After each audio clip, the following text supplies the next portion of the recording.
संविधान को जिस तरह से खत्म किया जा रहा है, तो इस सरकार को जड़ से उखाड़ के फेंकने की तैयारी करो। मोदी जी को तो अंबानी अडानी की गुलामी करने से ही फुर्सत नहीं है। देश का प्रधानमंत्री किसी बिजनेसमैन का गुलाम हो जाए, उसके हिसाब से काम करे तो उसे कर्तव्य क्या याद होगा। एक गरीब राष्ट्र के अपनी मौज मस्ती के लिए देश को तबाह करने वाले प्रधानमंत्री हैं और कुछ नहीं, जिसे कर्तव्य का बोध नहीं है। अपने यारों को हम दो और हमारे दो को इस देश की तमाम संपत्ति क्यों दी जा रही है। पिछले 8 साल में मोदी सरकार से 22 करोड़ बेरोजगारों ने रोजगार मांगा, नौकरी मांगी। मात्र 7,22,000 लोगों को मोदी सरकार रोजगार दे सकी।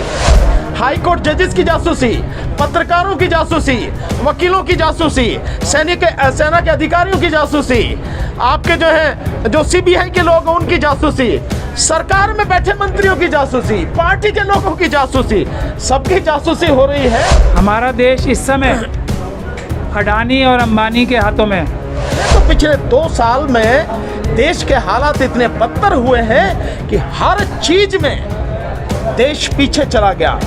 लोकतंत्र के मामले में पीछे, भूखमरी में बुरी हालत है। और अभी जो आंकड़े आए हैं, पिछले 2 साल में 23 करोड़ लोग गरीबी की रेखा से और नीचे चले गए। चाइना क्यों लगातार हमें आंख दिखा रहा है, हमारी जमीन पर कब्जा करता चला जा रहा है और इसके साथ साथ हमारे जो इलाके हैं उनके पास में अपनी बस्तियां बसाता चला जा रहा है।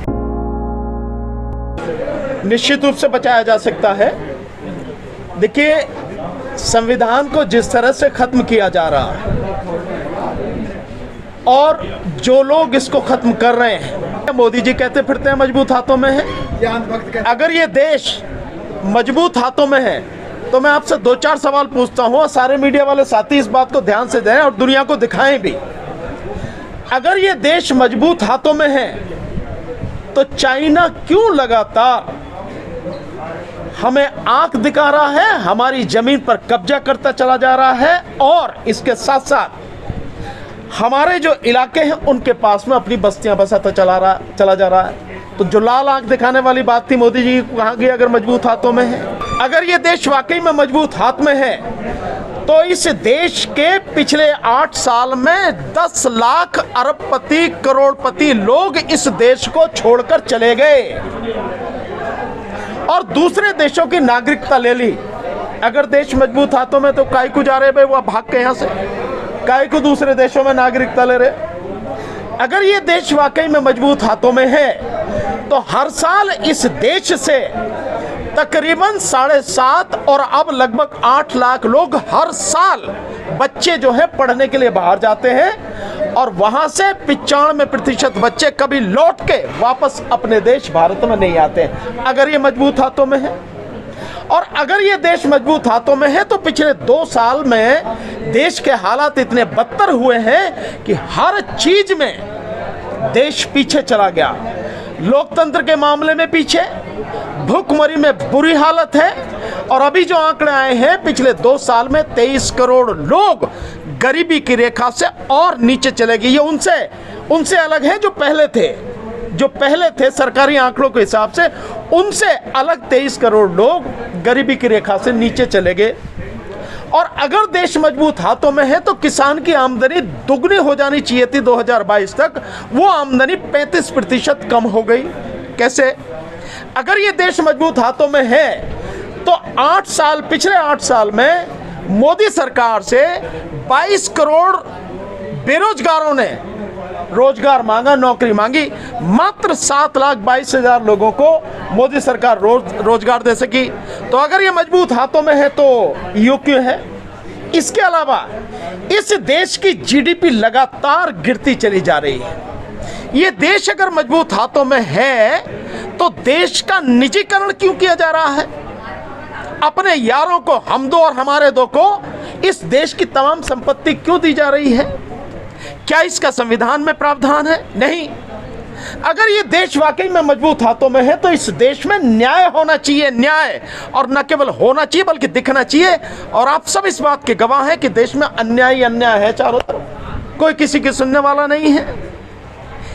ये सारी चीजों को देखकर अब बताओ कि देश मजबूत हाथों में है या सच्चाई कुछ और है। हमारा देश इस समय अडानी और अंबानी के हाथों में है। देखिए, चुनौती निश्चित रूप से दी जा सकती है। इस्तीफा आप मांग सकते हैं, लोकतंत्र है, अभी तक तो मांग सकते हैं, बट बात यह है कि चुनौती आप दोगे कहां? अगर आप सरकार को चुनौती दोगे, सरकारी स्तर पर चुनौती दोगे, सरकार में चुनौती दोगे, तो किससे कहोगे जाके? वही तो सब कुछ रेड़ की निशानी है। सब तबाह करने वाले, बर्बाद करने वाले तो वही है। तो जो लुटेरा है, बर्बाद करने वाला है, उससे क्या कहोगे भैया? वो कैसे बचाएगा? एक बात। दूसरी जो जगह आती है या जहां किसी को उम्मीद हो सकती है, वो है अदालत।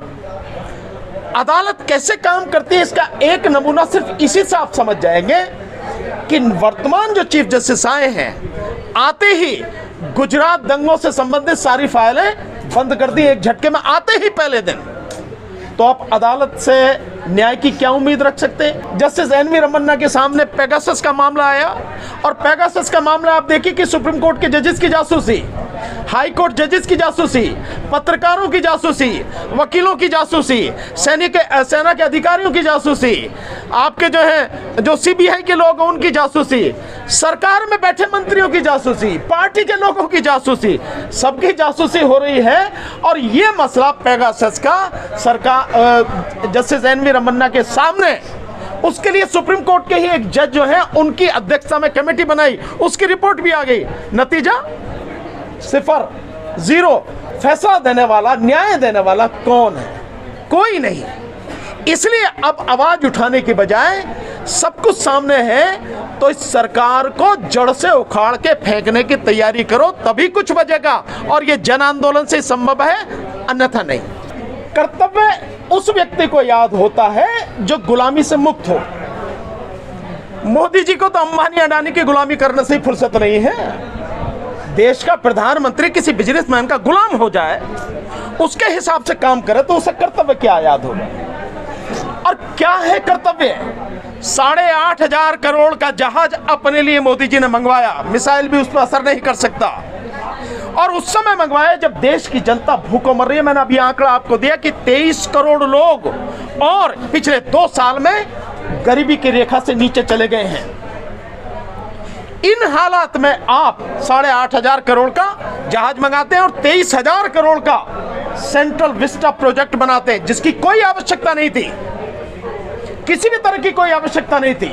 एक गरीब राष्ट्र के अपनी मौज मस्ती के लिए देश को तबाह करने वाले प्रधानमंत्री हैं और कुछ नहीं, जिसे कर्तव्य का बोध नहीं है, कर्तव्य का कै जिसे नहीं मालूम हो, वो आदमी कर्तव्य की बात कर रहा। बड़े बड़े शब्दों से, बड़े बड़े नारों से न तो कर्तव्य पूरा होता है और न ही देश का कुछ भला होता है। उनकी तैयारी चल रही है, वो हमेशा 24 घंटे केवल चुनावी मोड में ही रहते हैं और कुछ उन्हें आता जाता नहीं है। तो वो तो अपना काम कर रहे हैं। वोट हम डालते हैं, लेकिन हमारी वोट लूट ली जाती है, और जिस तरह से लूटी जा रही है हम सब समझ रहे हैं, फिर भी हम उस वजह को खत्म नहीं करना चाहते। रही पार्टियां, पॉलिटिकल पार्टियां, तो विपक्ष की किसी भी पॉलिटिकल पार्टी का उन्हें मालूम नहीं है कि ईवीएम में धांधली होती है, सो वो क्यों नहीं बोलते हैं? तो बहुत सीधी सी बात है कि अगर उनके दामन पाक होते तो बीजेपी से डरते नहीं। उनकी भी कहीं ना कहीं फाइल खुली पड़ी होगी, ईडी का डर उन्हें भी होगा, सीबीआई का डर उन्हें भी होगा, है या नहीं है?